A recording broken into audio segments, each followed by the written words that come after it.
शुभम दर्शकों, हर हर महादेव। आप सभी का हमारे चैनल शिव कथा उपाय पर बहुत बहुत स्वागत है। कैसे हैं आप सब? मैं आशा करती हूँ दर्शकों आप सभी स्वस्थ और सुरक्षित होंगे। दर्शकों, आप सभी जानते हैं 14 अगस्त दिन सोमवार को सावन माह का सोमवार है और साथ ही में सावन माह की दूसरी शिवरात्रि है। पूरे 200 साल के बाद ऐसा महासंयोग हुआ है जब सावन के महीने में दो शिवरात्रियां आई हैं, क्योंकि इस वर्ष सावन पूरे 2 माह का था और सावन के 2 माह में दो शिवरात्रियां महासंयोग है। यदि आप सावन के सोमवार और इस शिवरात्रि पर महादेव को प्रसन्न करना चाहते हैं तो पूजनीय पंडित जी का इस एक उपाय को करना ना भूलें। पूजनीय गुरुजी अपनी श्री शिव महापुराण कथा में बताते हैं कि यदि 5 दीपक का उपाय आप मासिक शिवरात्रि और सावन की शिवरात्रि पर यदि करते हैं तो भोलेनाथ आपसे अति प्रसन्न होते हैं और आपके जीवन के सभी कार्यों को पूर्ण कर देते हैं। यदि आप चाहते हैं कि आपके जीवन के सभी कष्ट समाप्त हो, दुख समाप्त हो, तकलीफें समाप्त हो जाएं, आपके ऊपर यदि कर्ज है तो वह चुक जाए और घर में धन का आगमन हो, तो इसलिए आप इस एक उपाय को करना ना भूलें। महादेव की कृपा से जीवन के सभी कार्य बनेंगे और आपकी कामना पूर्ण होगी। चलिए जानते हैं, शाम के समय प्रदोष काल में आपको इस उपाय को कर लेना है। शाम 6:30 से 7:45 के बीच इस उपाय को करें।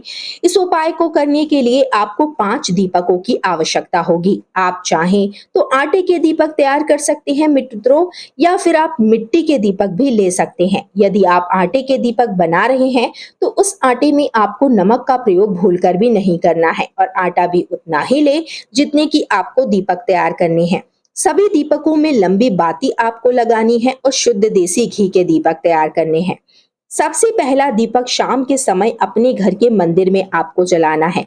मंदिर में माता लक्ष्मी और इष्ट देव के समक्ष ही दीपक को जलाएं। दूसरा दीपक घर के रसोई घर में आपको जलाना है।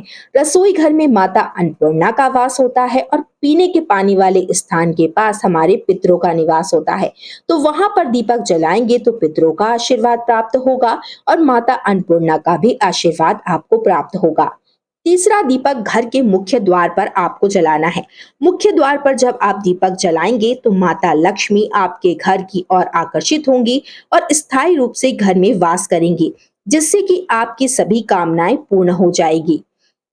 चौथा दीपक आपको बेलपत्र के वृक्ष के नीचे जलाना है। बेलपत्र के वृक्ष में स्वयं देवादिदेव महादेव का वास माना जाता है। बेलपत्र का वृक्ष ना हो तो आंवले या समी के वृक्ष के नीचे भी दीपक जला सकते हैं। पांचवा और अंतिम दीपक आपको भगवान शिव के मंदिर जाकर भगवान शिव के समक्ष में ही जलाना है। ध्यान रखिए, शिवलिंग के ऊपर आपको दीपक नहीं रखना है। शिवलिंग के समक्ष दीपक रखकर 11 बार श्री शिवाय नमस्तुभ्यम मंत्र का उच्चारण कर अपनी कामना को 7 बार दोहराएं। महादेव सावन के समापन से पूर्व ही आपकी कामना को पूर्ण करेंगे। धन्यवाद दर्शकों। हर हर महादेव।